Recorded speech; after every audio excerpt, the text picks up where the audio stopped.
안녕하세요. 데이터 분석 분식입니다. 오늘 해볼 내용은 실제 데이터를 우리가 불러와서 직접 실무에서 데이터를 어떻게 처리하는지 데이터 전처리 과정에 대해서 집중적으로 알아보도록 하겠습니다. 먼저 저번 시간의 내용을 리뷰를 하자면요. 판다스에서는 크게 데이터를 담는 구조가 두 가지가 있다고 말씀을 드렸습니다. 첫 번째는 시리즈라는 구조로 인덱스와 밸류의 페어로 이루어지는 구조가 있었고요. 두 번째는 데이터 프레임이라는 구조로 인덱스, 컬럼, 밸류 이 세 가지의 값으로 이루어진 데이터 구조가 있다고 했습니다. 저희가 실무에서 만나는 데이터는 주로 데이터 프레임 구조라고 보시면 되겠습니다. 판다스를 이용해서 데이터 프레임을 다루면은 어떤 장점이 있냐? 아래 세 가지로 정리를 해봤는데요. 먼저 대용량의 데이터를 빠르고 쉽게 다룰 수가 있습니다.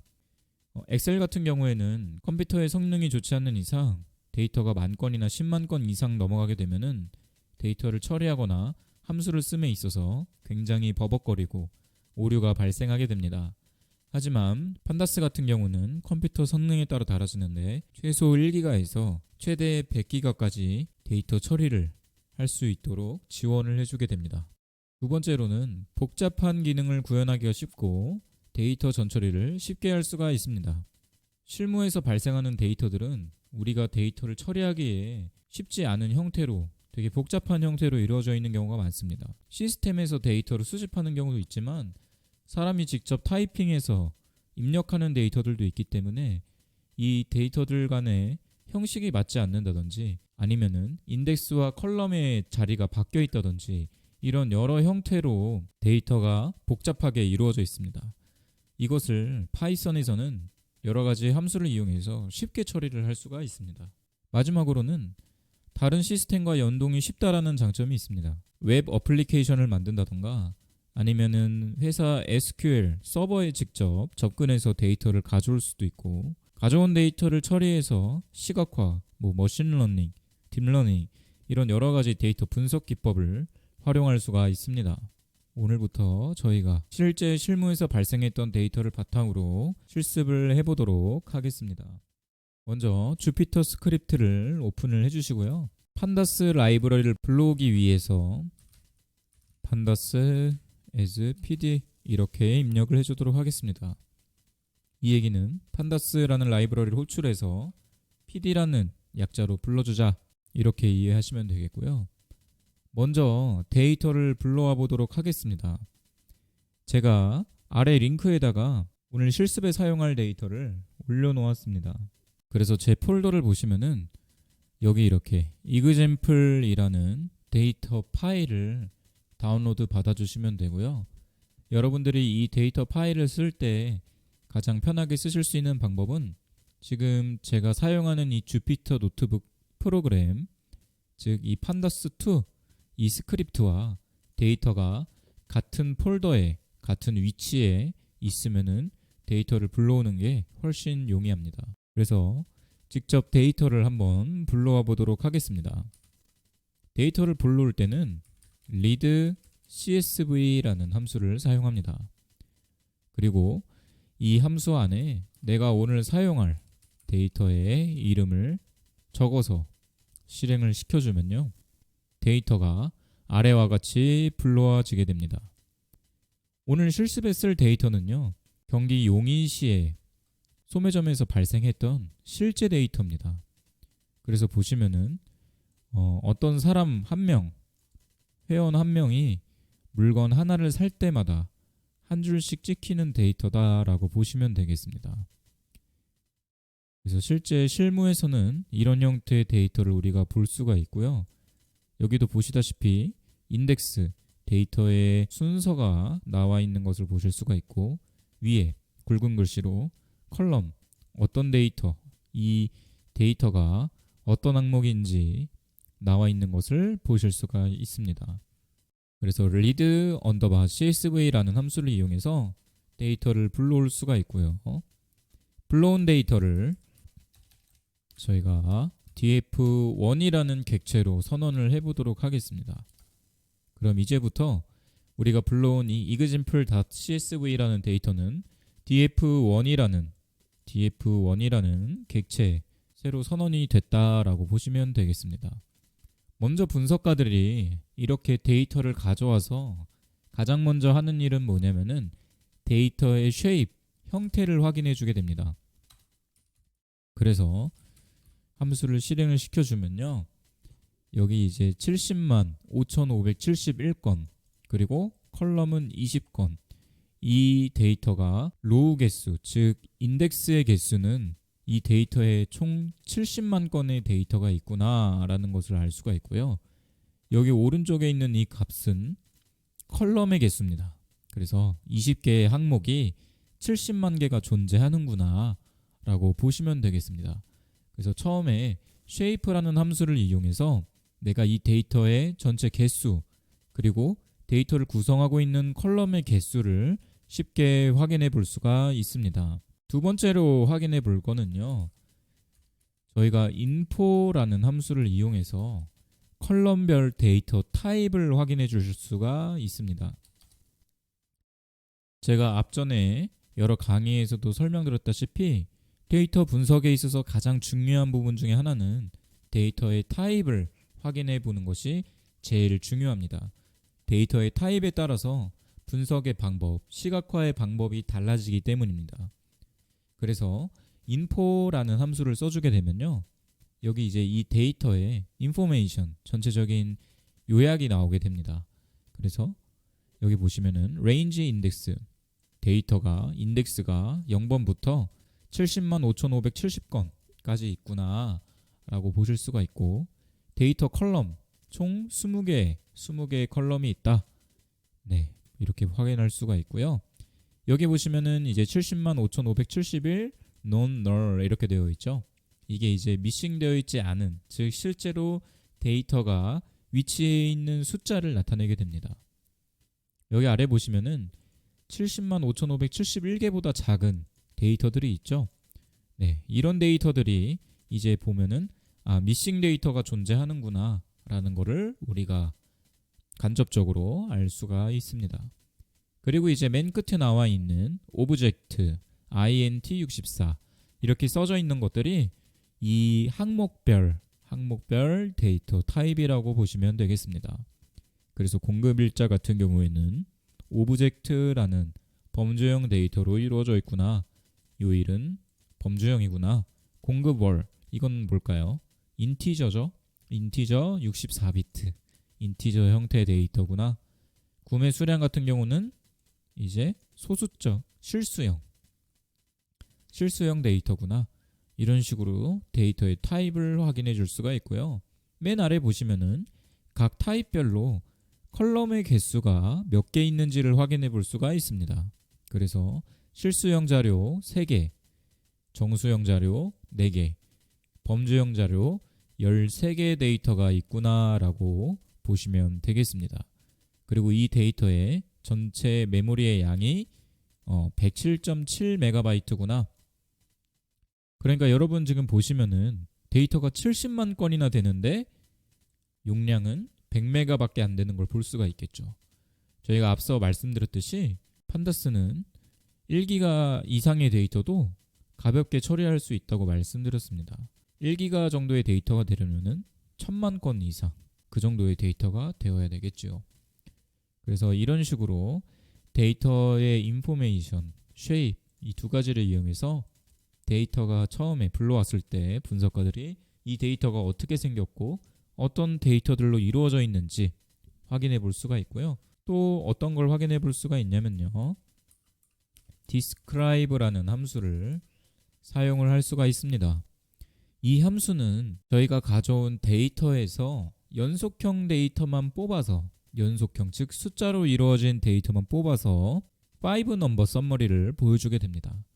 5 넘버 썸머리라고 하면은 데이터의 최소값, 최대값, 25% 구간, 50% 구간, 75% 구간 그 값이 얼마인지를 보여주게 되고요. 이 데이터, 연속형 데이터의 평균, 표준 편차, 그리고 개수 이런 것들을 출력해 주게 됩니다. 그래서 이 describe 함수를 확인해 보면서 연속형 데이터 중에서 뭔가 이상한 게 있는지 없는지 보통 확인을 한다라고 보시면 되겠습니다. 구매 수량 같은 경우를 보시면은 최대값이 50개인데 마이너스가 붙어 있는 값들도 확인해 볼 수가 있겠죠.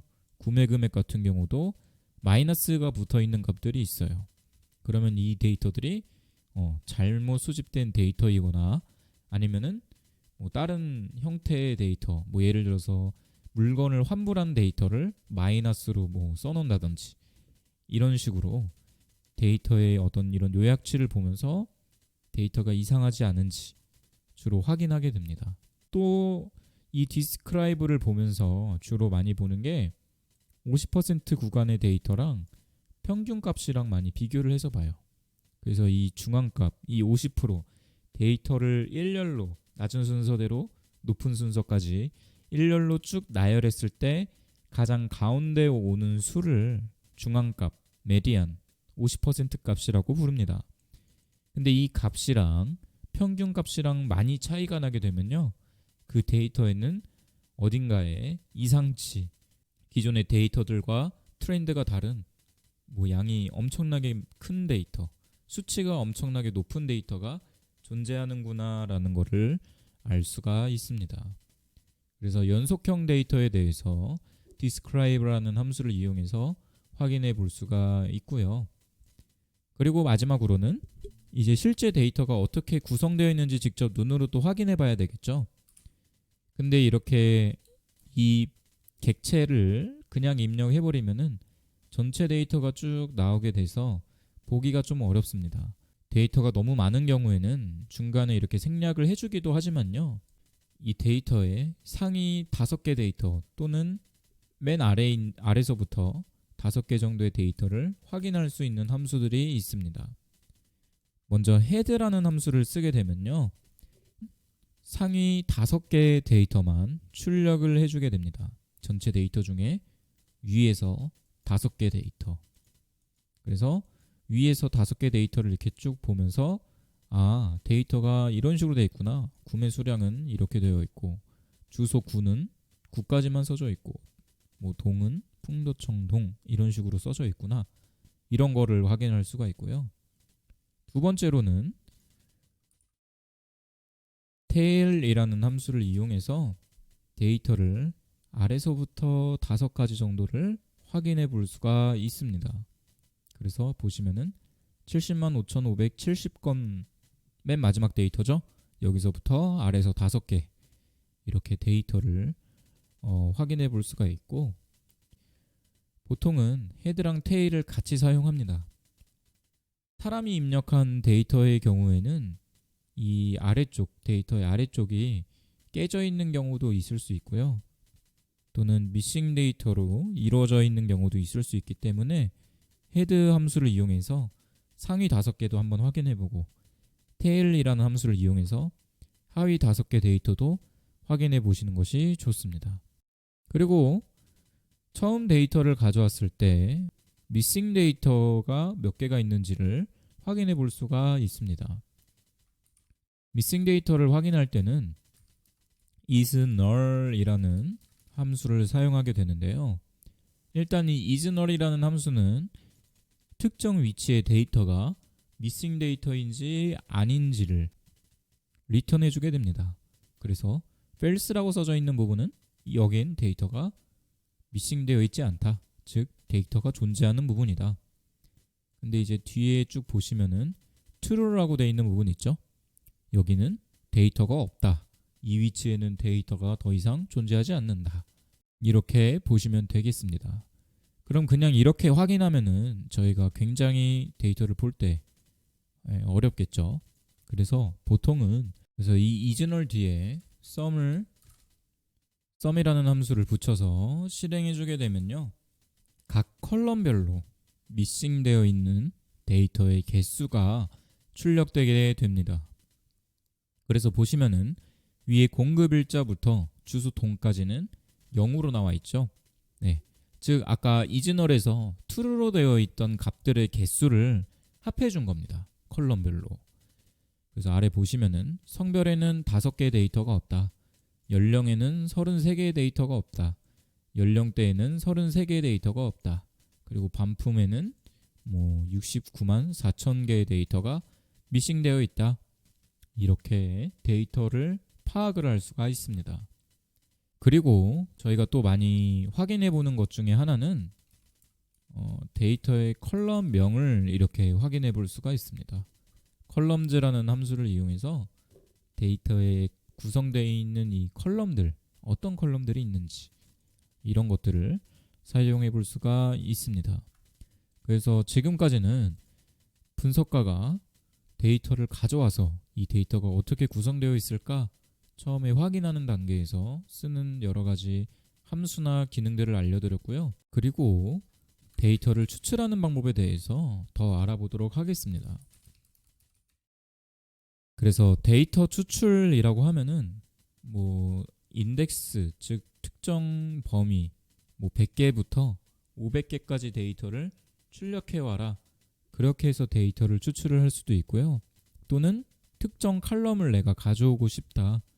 성별이랑 연령대랑 구매 금액만 한번 가져와 보고 싶다. 이런 식으로도 데이터를 추출을 해줄 수가 있습니다.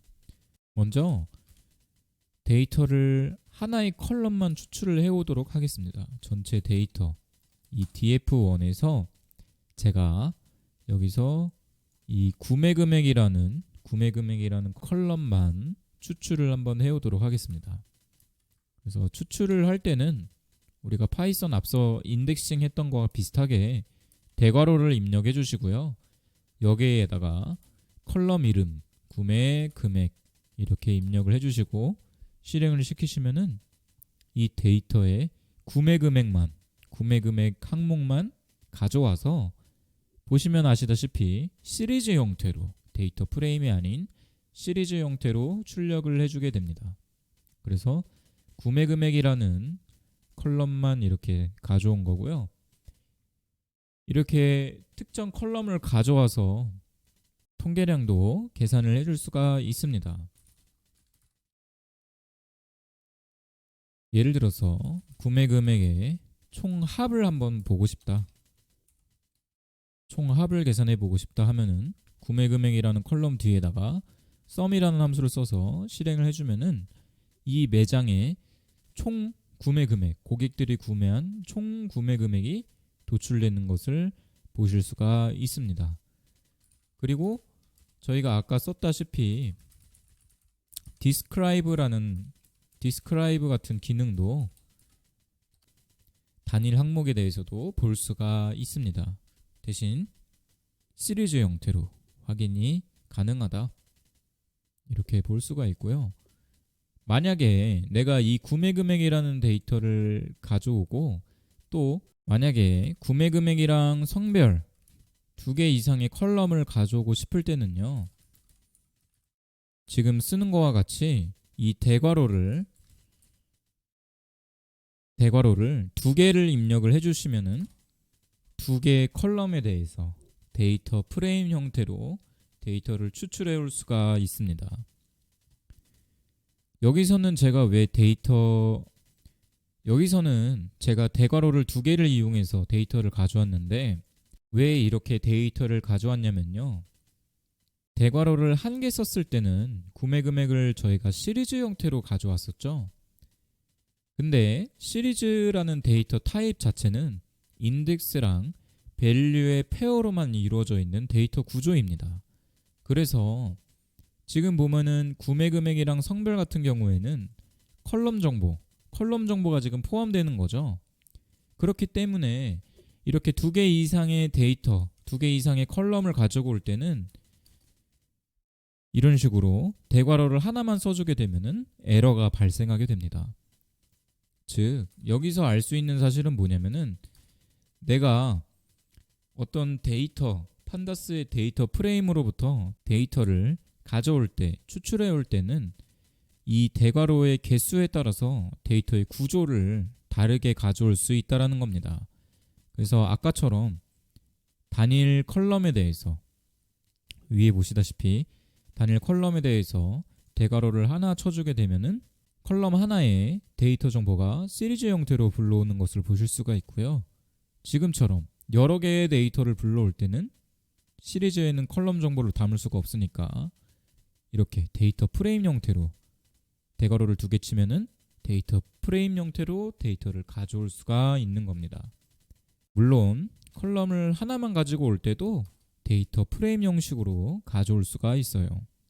대신 여러분들이 기억하셔야 될 거는 시리즈 형태로 가져오고 싶을 때는 대괄호 하나, 데이터 프레임 형태로 가져오고 싶을 때는 대괄호 2개를 써주셔야 된다는 겁니다.